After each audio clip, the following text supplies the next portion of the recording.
sisihin niya yung staff niya. Kasi dapat yun, ano, dali-dali namang i-research yun. I-google mo lang yan eh. Tungkol dun sa pag-attend sa NSC o tungkol sa pagkatanggal. Makikita mo ron yung kung ano talaga nangyari. He is grossly misinformed.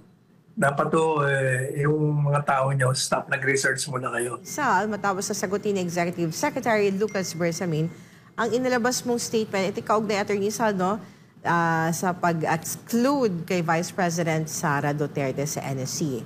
Ito yung naging statement ni Executive Secretary Bersamin, and I quote, "Dalawang bagay ano, meron ako nabasa na something that reminded me that Panelo, during his time as a presidential advisor, was also advocated the exclusion of then Vice President Leni Robredo. No, so he has no moral authority to question the decision of the president. But the second thing that I would like to emphasize here is this. Look at it this way. The National Security Council is an advisory body, and this is an advisory body in relation to the president as the commander-in-chief. So the president has the right as well as the responsibility of seeing to it that whoever advises his fullest trust and confidence.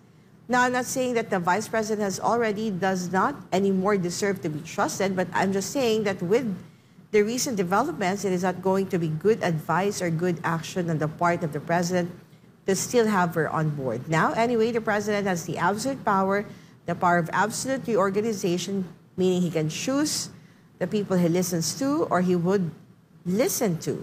So if the National Security Council is supposed to be including members who are trusted by the president, then let it be understood in that line.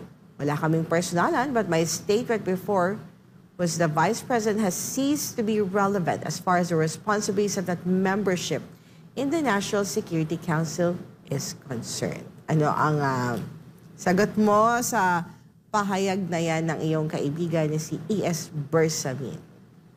Actually, sinagot na natin yan. But kahapon kasi nakakantsawan siya kasi si Jade nagtatanong tungkol sa tahimik ang Malacanang doon sa aking statement. At sinasabi nga ng mga ibang news anchors, hindi pinatulan ng Malacanang. Nag-dead ba Malacanang? Sabi ko, mayroon kasi pagtanggol lang isang indefensible position.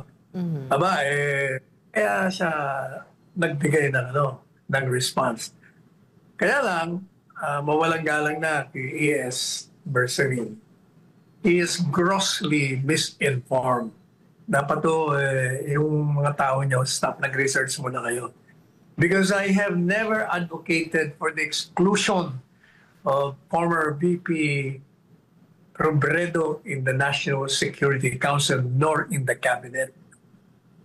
Katunayan, gaya ng statement ko, yan si VP Robredo, inanyayahan at dumalo sa National Security Council na ginanap noong July of 2016 kasama ang 4 na presidente.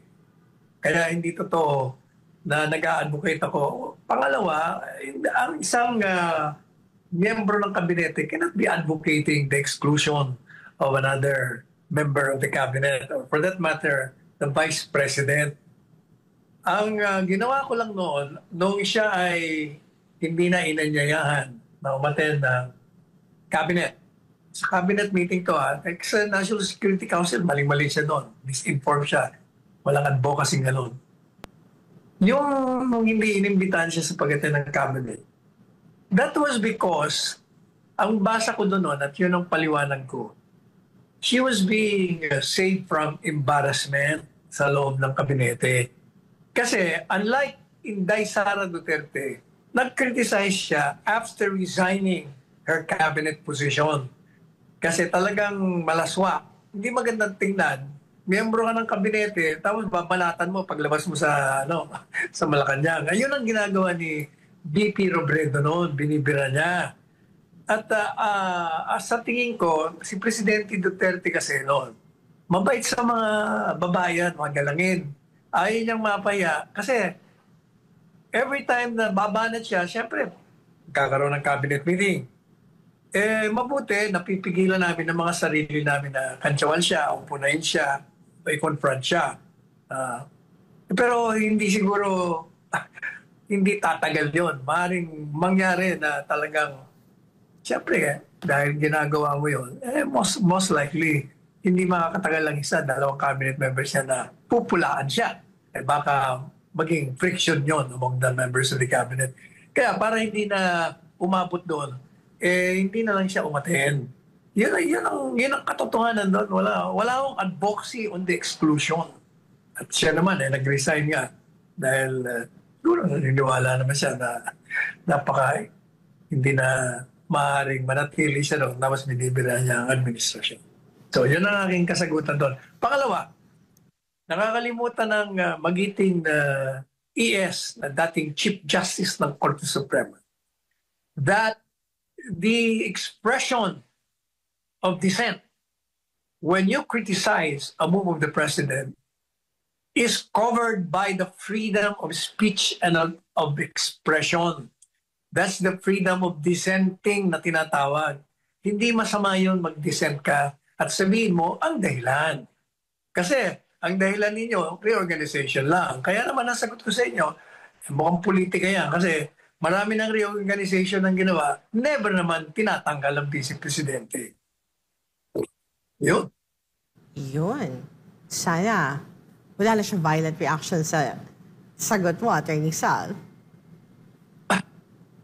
Correct, ha? Hindi naman violent ang reaction niya. Mali nga lang, misplaced. Attorney Sal, kaugnay Yes. Yes, Attorney. Yung stop mo, Ha? sisihin niya yung stop niya. Kasi dapat yun. Dali-dali namang i-research yun. I-google mo lang yun eh. Tungkol dun sa pag-attend sa NSC o tungkol sa pagkatanggal. Makikita mo ron yung kung ano talaga nangyari. Samantala, Attorney Sal, kaugnay po sa posibleng pagdeklara ni Marcos Jr. ng martial law, ito ang tugon ni Bersamin. And I quote, alam mo kung iniisip mo yan lagi, that's malicious. And because the Constitution is very clear when may a president declare martial law, I don't think it is in the mind of the president right now. What he has in mind is the economic prosperity of the country, the health and welfare of the people, especially those of the lower classes, and the prioritization of his legacy projects. The president accepts that as the number one concern, it's about the martial law. It's not about extending himself in power. No, sabi niya, he has no thinking about that. Hindi naman ito nag-iisip ng martial law ang presidente, Attorney Sal, sabi ni ES. Agree ako sa kanya. Agree. Kasi hindi mo kailangan tanggalin ng vice presidente para magdeklara ka ng batas militar. There are elements, foundations for declaration of martial law. And yung exclusion ng vice presidente, wala yan. Malabo naman yan. Ako tingin ko lang yan, yung nagbigay ng mga payag na gano'n nawawala na kasi siya sa limelight, kailangan makabalik. Kaya nag-issue na lang na ng statement. Yun. Whatever it is, Attorney Sal, kung hindi man martial law ang kasi ito, reaction lang naman ng taong bayan, ng netizen, baka mag-declare ng martial law. Kung hindi papunta doon, ano ba ang pinaplano ng administrasyon? To stay in power? To gain more power? Sabi mo, Are they preparing for 2028, Attorney?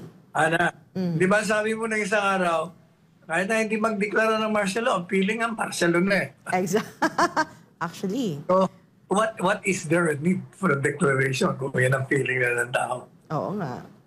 So, Attorney Sal, tumaas pa ng 16.90 trillion pesos ang total outstanding debt o utang ng pamahalaan hanggang noong Nobyembre ng nakarang taon. Mas mataas man na ito ng higit 10% kumpara sa kaparehong panahon noong 2023. Nasa 0.4% naman itong mas mataas kumpara noong October 2024. Ang isa sa dahilan umano ng pagtaas ng utang ng bansa ay dahil sa paghina ng halaga ng piso kumpara sa dolyar. Sabi mo, Attorney Sal, hindi tayo dapat matakot kapag tumataas yung utang natin, di ba?